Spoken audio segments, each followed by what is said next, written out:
हरे कृष्ण। तो आइए चर्चा करते हैं थोड़ा भगवान शिव की महिमाओं के बारे में। नारद मुनि एक बार कैलाश पर्वत गए थे, और जब नारद मुनि कैलाश पर्वत गए तब से उनके मन में प्रश्न था कि ये इतना सुंदर पर्वत बना कैसे, भगवान शिव जहाँ निवास करते हैं उस स्थान का निर्माण कैसे हुआ। और एक जब वहां से वापस आ गए, फिर एक समय उनका मिलन ब्रह्मा जी से हुआ।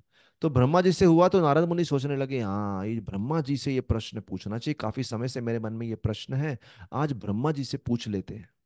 क्योंकि प्रश्न पूछने के लिए उचित व्यक्ति भी तो मिलना चाहिए सबको। सबका एक लेवल होता है, जिस लेवल का है वैसा ही डिस्कशन, वैसा ही कन्वर्जेशन उस व्यक्ति के साथ हो जाता है, हो सकता है।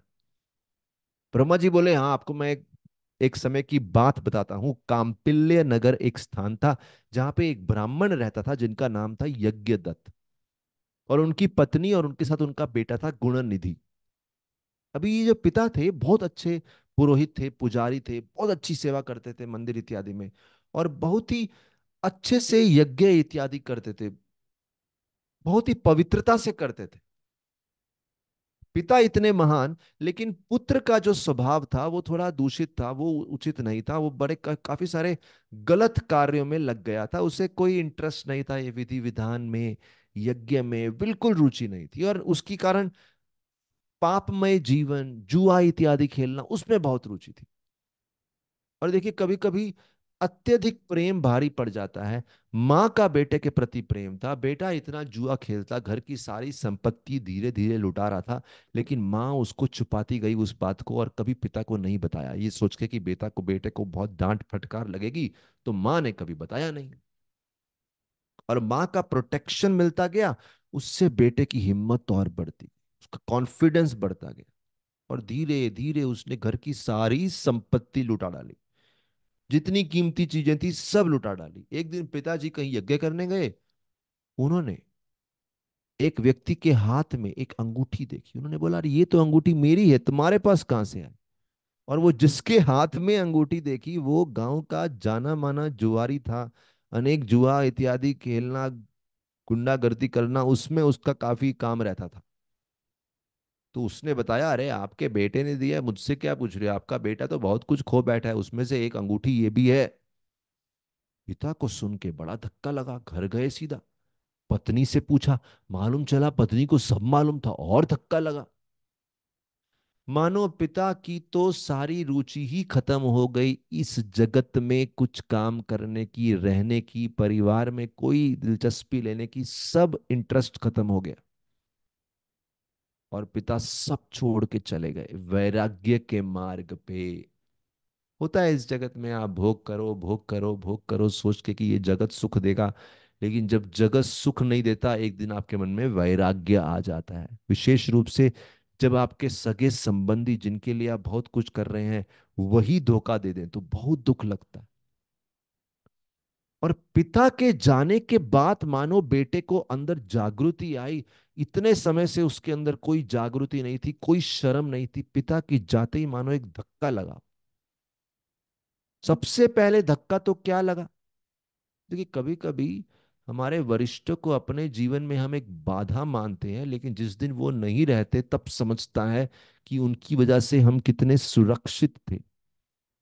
जैसे पतंग उड़ती है तो कोई धागा को काट दे, पतंग का मांजा धागा काट दे, ये सोच के कि इसकी वजह से पतंग ऊंची नहीं उड़ रही, जैसे ही काटते हैं धागा, पतंग नीचे गिर जाती है।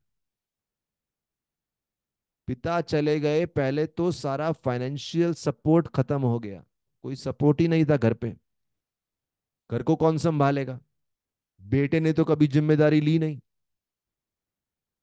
और बेटे के मन में धीरे धीरे बहुत गिल्ट, अंदर एक भावना आने लगी कि मैं कितना पतित हूं, कितना दोषी हूं। पूरा दिन केवल अपनी किस्मत को मारता रहता है, मैं किस्मत का मारा हूं, इतने अच्छे पिता, उनका आश्रय खो बैठा।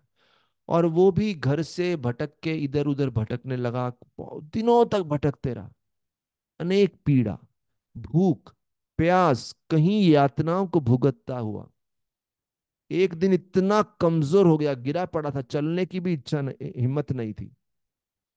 पहले तो मन से दुखी था, अब शरीर भी कमजोर हो गया। मन तो कमजोर हो ही गया था सोच के कि पिता को कितना दुख दिया। और उस समय उसने देखा, जब वो गिरा हुआ था, उसने देखा एक बहुत बड़ा जुलूस, बहुत सारे लोग मानो एक तीर्थ यात्रा पे जा रहे हैं, सब साथ में संगीत बैंड बाजा करते हुए सब जा रहे हैं एक मंदिर की तरफ। और मानो उस मंदिर में भोग चढ़ाने जा रहे हैं, सबके पास बहुत सारे भोजन के पदार्थ थे कि भगवान को भोग लगाएंगे। तो ये भी उस जुलूस में छुप के चला गया, जो सोचा कहीं तो खाने को मिल जाएगा, और मंदिर तक गया। मंदिर में सबने भोग लगा दिया भगवान को, और किवाड़ भी बंद कर दिए, भगवान के पास ही भोग पड़ा रहा। सब बाहर रात को मंदिर में ही सो गए, जंगल था, वन था। जैसे ही सब सो गए, उस समय ये बेटा जो था उठा, मतलब ये जो अ, गुणा निधि था, उस समय उठा। और जितने लोग सो रहे थे उनके टांगों से हाथ पांव से बचता हुआ, ताकि कोई उसके पांव से उठ ना जाए, जगह बनाता हुआ मंदिर का किवाड़ खोला, अंदर गया। अंदर एक दिया चल रहा था, वो भी बुझने वाला था। इसने क्या किया, अपने कपड़े को फाड़ा, एक हिस्सा उससे एक बाती बनाई ताकि दिया लंबे समय तक जलता रहे। और वहां पे देखा अनेक भोग सामग्री भगवान के लिए रखी हुई है, जो कल भी पूजा में काम आने वाली है। उसमें से काफी कुछ भोजन जितना हाथ में ले सका उठा लिया कि छुप के खाएगा। और वहां से बाहर निकल रहा था मंदिर से, तभी उसका पांव किसी भक्त के पांव में लग गया और वो जाग गया। उसने तो शोर मचा दिया, अरे चोर चोर, भगवान की सामग्री चुरा के लेके जा रहा है। उनको क्या मालूम, बेचारा भूखा है। और उन्होंने इतनी पिटाई करी, इतनी पिटाई करी उस व्यक्ति की, वो व्यक्ति की वही मृत्यु हो गई, क्योंकि शरीर से तो ऑलरेडी कमजोर हो गया था, बहुत दिनों से कुछ खाया ही नहीं था। और जैसे ही उसकी मृत्यु हो गई, यमदूत आ गए वहां पे। इतना पापी व्यक्ति है, उसकी आत्मा को लेने के लिए।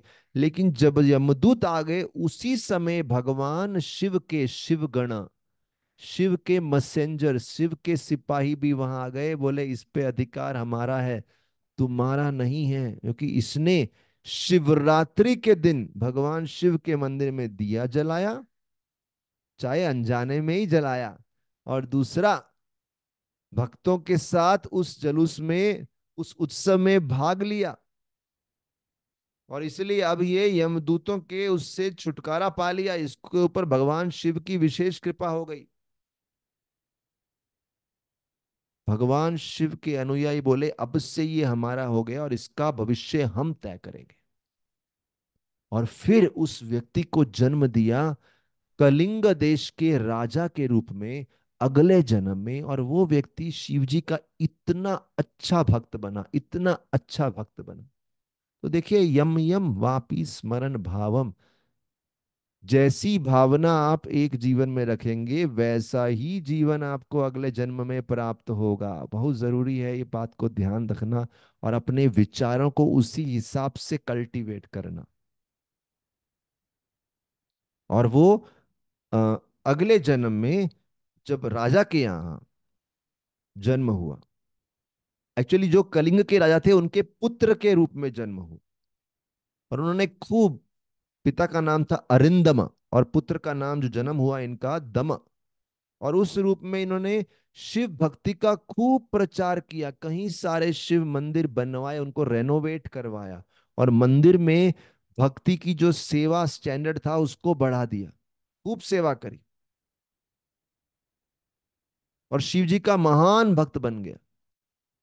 और जब वो जन्म अंत हुआ, उसके बाद जो पद्म कल्प है, देखिए, ब्रह्मा जी के एक दिन को कल्प बोलते हैं, 12 घंटे, 12 घंटे 12 रात। तो सत्ययुग, त्रेता युग, द्वापर युग, कलयुग, ये 4 युग को मिल जाएगा तो एक दिव्य युग होता है।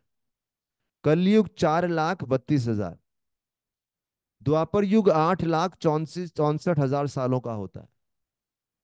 उसी प्रकार से 12,96,000 का होता है त्रेता युग, और उसमें और 4 लाख जोड़ दो तो होता है सत्ययुग। और ये चारों को मिलाएंगे तो एक दिव्य युग, और ऐसे 1000 दिव्य युग बनाएंगे तो ब्रह्मा जी का एक दिन होता है। उसे एक कल्प बोलते हैं। तो जब ब्रह्मा जी के 50 साल खत्म होते हैं, उसका आखिरी दिन जो होता है पद्म कल्प बोलते हैं उसको, उस दिन को। उस पद्म कल्प में ये जो शिव भक्त बने थे कलिंग देश में, वो फिर से जन्म हुए और उनका नाम गुणानिधि पड़ा। अभी हुआ क्या, उस समय विश्रावस नामक एक ऋषि थे, जो पुलस्त्य ऋषि के यहाँ जिनका जन्म हुआ, जो आगे चल के हम देखते हैं रावण के पिता बने। तो गुणानिधि जो थे, जो पहले गुणानिधि एक गैम्बलर रह चुके हैं, जुआ इत्यादि खेलते थे, बाद में कलिंग देश में पैदा हुए, अब वो विश्रावस के यहाँ पुत्र के रूप में पैदा हुए और लंबे समय तक तपस्या किया।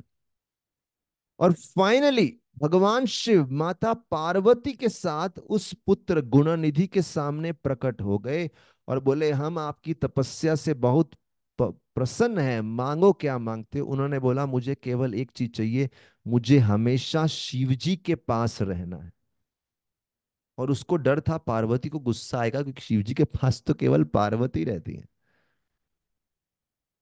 और वो एक्चुअली पार्वती जी की तरफ देख रहा था कि अरे मैं वो मांग रहा हूं जो पार्वती जी का अधिकार है।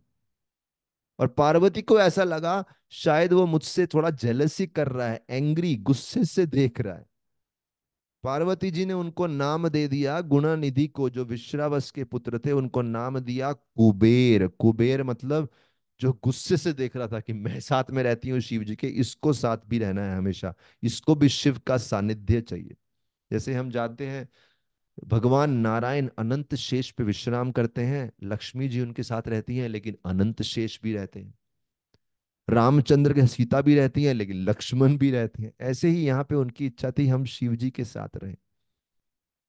कुबेर, तो उन्होंने बहुत तपस्या करी, गुणनिधि का नाम कुबेर हो गया। बाद में वो विश्रावस के पास आए, बताए सब तपस्या हुई, तपस्या का फल मिला। पिताजी बहुत प्रसन्न थे उनकी भक्ति से, और विशेष रूप से भक्ति से नहीं, उनका जो आचरण था, उनका जो व्यवहार बिहेवियर था, वो बहुत प्रसन्न योग्य था। और उनको एक स्थान दे दिया रहने के लिए, अलकापुरी। और शिवजी ने भी अपना प्रॉमिस रखा, शिवजी ने विश्वकर्म को बोला, इनकी अलकापुरी के पास ही मेरे भी रहने का स्थान बनाओ, ताकि ये भक्त मेरे पास रह सके।